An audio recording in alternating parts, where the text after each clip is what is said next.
शिव शाहू फुले आंबेडकर यांच्या विचारांवर चालणारा लोकशाही युवा फाउंडेशनच्या यूट्यूब चॅनलवर आपल्या सर्व भारतीयांचा, बहुजनांचा हार्दिक स्वागत. गेल्या आठवड्यात आपण बघितलं ज्याप्रमाणे संतोष देशमुख हत्याकांडचे फोटोज माध्यमासमोर आले. आता माध्यमासमोर आल्यानंतर 2 तारखेला विधिमंडळात अधिवेशनामध्ये हे मुद्दे उचलणार होते. ह्या मुद्द्यांवर चर्चा होणार होती.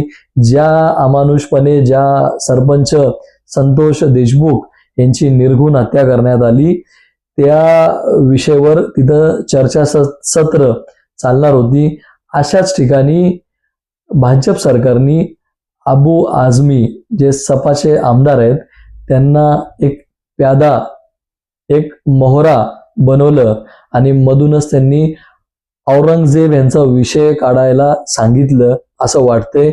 कारण ते जर विषय नसता बाहेर आला औरंगजेब यांचा तर संतोष देशमुख हत्याकांड ह्याच्यावर चर्चा होणार होती. तर कुठंतरी बहुजनांचा दिशाभूल झालेला आहे. आम्हाला औरंगजेब यांच्यावर बोलण्याऐवजी यांचा विषय काढून इतिहासाच्या खोलात जाण्याऐवजी संतोष देशमुखला ज्यांची हत्या झाली त्यांचा आपण न्याय कसं मिळवून देणार. मॉब लिंचिंग सारखी घटनाही घडलेली आहे. फक्त लोकांना असं वाटायचं मॉब लिंचिंग म्हणजे मुस्लिमवर जर लिंचिंग झाली, एक समाजाने येऊन जर त्याला मारलं तरच मॉब लिंचिंग. तसं नाहीये. मॉब लिंचिंग हे कुणाबरोबर होऊ शकतोय. 2020 मध्ये पालघरमध्ये आमचे पंडित लोकांवर पण ही हल्ला झालेला होता. संगमनेरमध्ये झाला होता.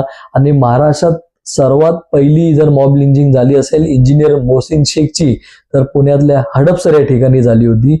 आम्ही तेव्हापासूनच राज्य सरकारने केंद्र सरकारला वारंवार सांगत आहेत की मॉब लिंचिंगवर आपण कठोर कायदा आणावा.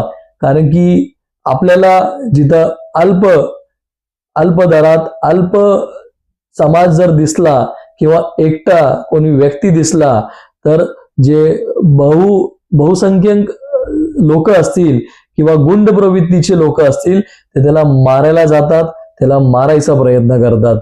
तर मी परत एकदा राज्य सरकारला आणि केंद्र सरकारला सर्वांच्या वतीने विनंती करतो, मागणी करतो, मॉब लिंचिंगवर आपण विधिमंडळात अधिवेशनात आपण बोलावं आणि एक कठोर कायदा आपण ह्यावर आणावं हीच विनंती. जय हिंद, जय महाराष्ट्र.